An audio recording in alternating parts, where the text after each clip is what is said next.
Monsieur le Président, ma proposition ne vise pas simplement à provoquer ou à faire du spectacle. Je voudrais dire ce que chacun de nous pense et souhaite. Qui ici ne souhaite pas que la dette soit purement et simplement effacée?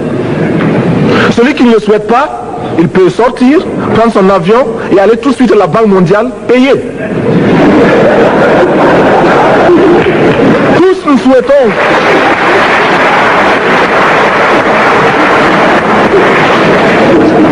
ma proposition n'est pas non plus, je ne voudrais pas que l'on prenne la proposition du Burkina Faso comme celle qui viendrait de la part de jeunes sans maturité, sans expérience.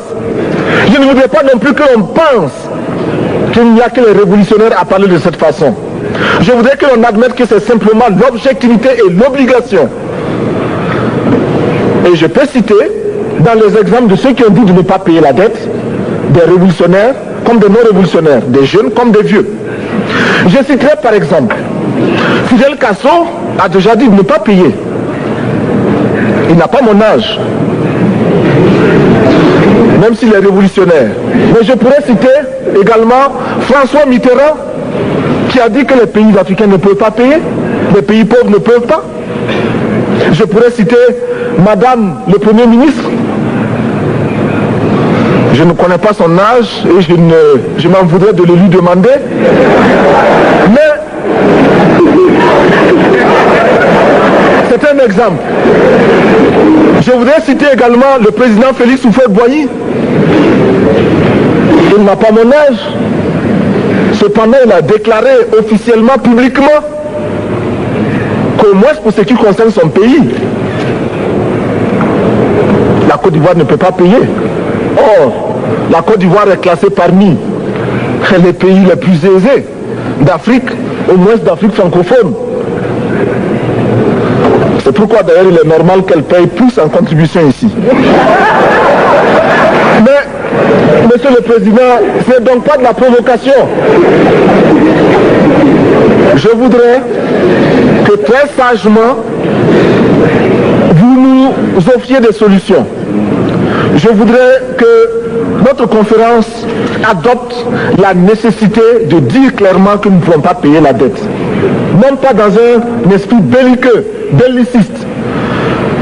Ceci pour éviter que nous n'allions individuellement nous faire assassiner.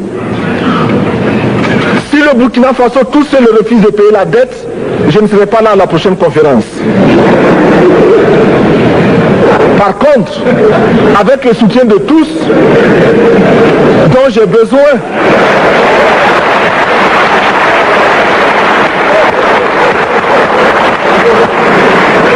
avec le soutien de tous, nous pourrons éviter de payer. Et en évitant de payer, nous pourrons à notre développement.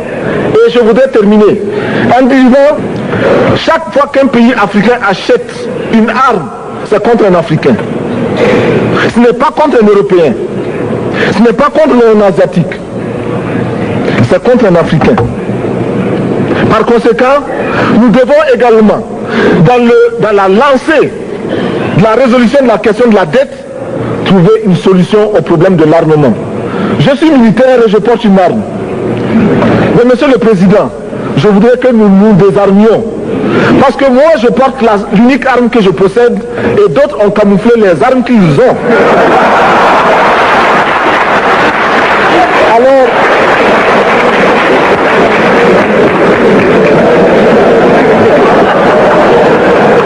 Alors, chers frères, avec le soutien de tous, nous pourrons faire la paix chez nous. Nous pourrons également utiliser ces immenses potentialités pour développer l'Afrique, parce que notre sous-sol sont riches.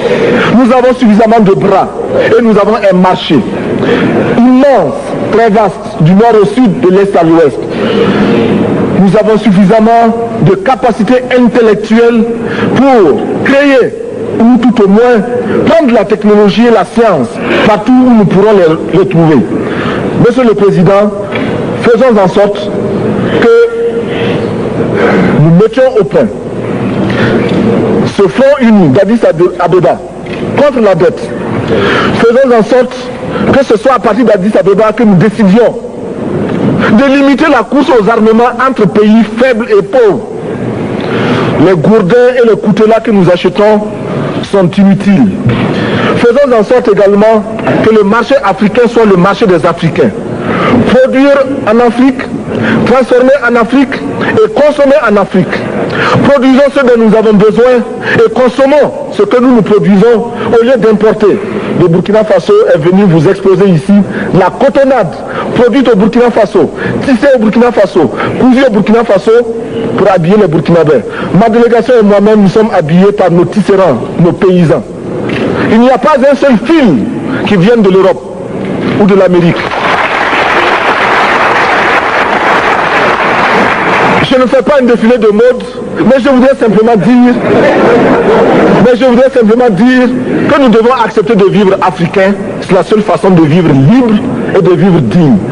Je vous remercie, Monsieur le Président. La patrie ou la mort, nous vaincrons.